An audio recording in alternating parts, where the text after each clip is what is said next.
How's it going beyond the benches? It's your man JT coming at you with a little bit different setting for this video, but just gotta get this message out. And of course, that message is let's go Heat!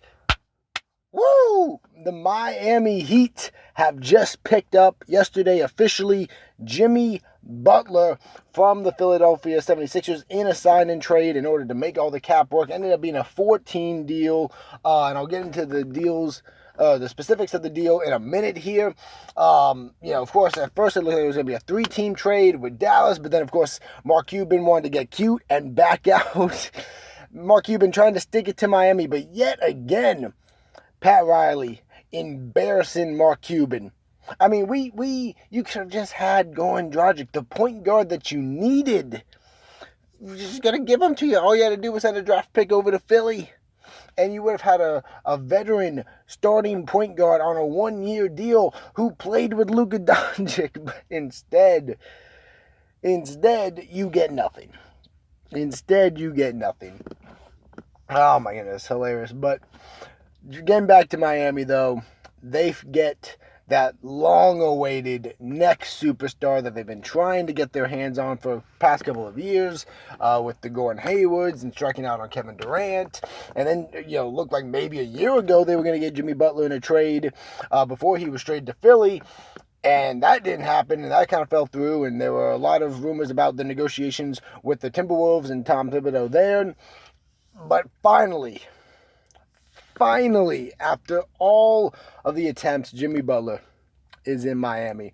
And Miami fans, you gotta love this because Jimmy Butler, not only is he a superstar, not only is he a top 15 player in the NBA, not only does he bring the Miami Heat back, finally to being relevant, but he wants to be here. He's wanted to be in Miami for some time now because he has worked to get here despite obstacles, despite Miami entering this offseason with no cap space. He was willing to work with Miami, get the 76ers involved, and get a deal done. This guy wants to be a Miami Heat, and he's going to get it.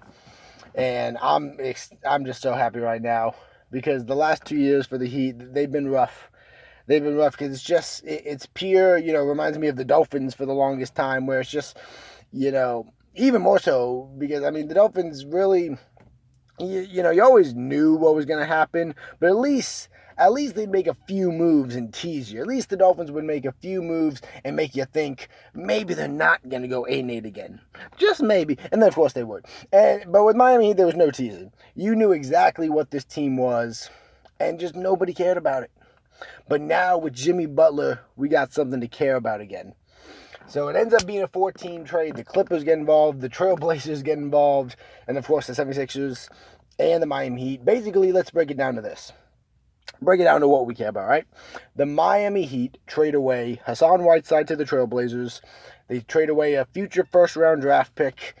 And they trade away Josh Richardson to the 76ers, and they get back Jimmy Butler as well as Miles Leonard from the Trailblazers, who I actually think is a pretty good role player. And what's amazing is by not having to do with the deal with Dallas, we still have Goran Dragic. So we could have Dragic and Winslow at the point. We'd have Jimmy Butler either at the 2 or the 3, maybe Derrick Jones Jr., Bam Adebayo, Kelly Olynyk. Like we get out of the Hassan contract finally. This is fantastic. We either have a really good starting lineup. We could still trade Goran if we wanted to. There's rumors now that we're interested in Bradley Beal. Oh, my God. The Heat are back. The Heat are back. And miss me with all this, Jimmy Butler ain't going to win a title. All about it. It ain't about that. Baby steps. Right? You can't build a super team overnight unless you're Brooklyn. Unless you're the Nets, then you can just build a super team overnight out of nowhere. But for most teams, this stuff takes a little time, right? Miami Heat, no joke. Entering before this offseason, of all my teams, I was the least confident in the Heat. And it's not just the fact that they got Jimmy Butler. They just seem so smart doing it. Even after the Dallas Mavericks backed out at the last second, they end up getting a better deal. Most Heat fans would say they'd rather have traded Hassan Whiteside than Goran, and that's what they did, essentially, by trading him to the Trailblazers for parts to ship over and get Jimmy Butler. Oh, my goodness.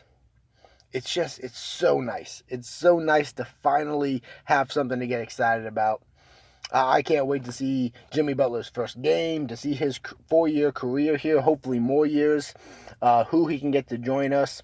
But I'm happy. Glad we were able to make Mark Cuban look like a fool one more time. That's always great. And, oh my gosh. This was just a great deal. I'm sorry. Anybody hating on this deal, man, I don't know how you can. A superstar that wants to be here, has fought to get here for over a year now. Jimmy Butler. Jimmy Buckets. Biscayne Buckets now. Number 21. Welcome to the Miami Heat. Heat culture, baby. Let's go.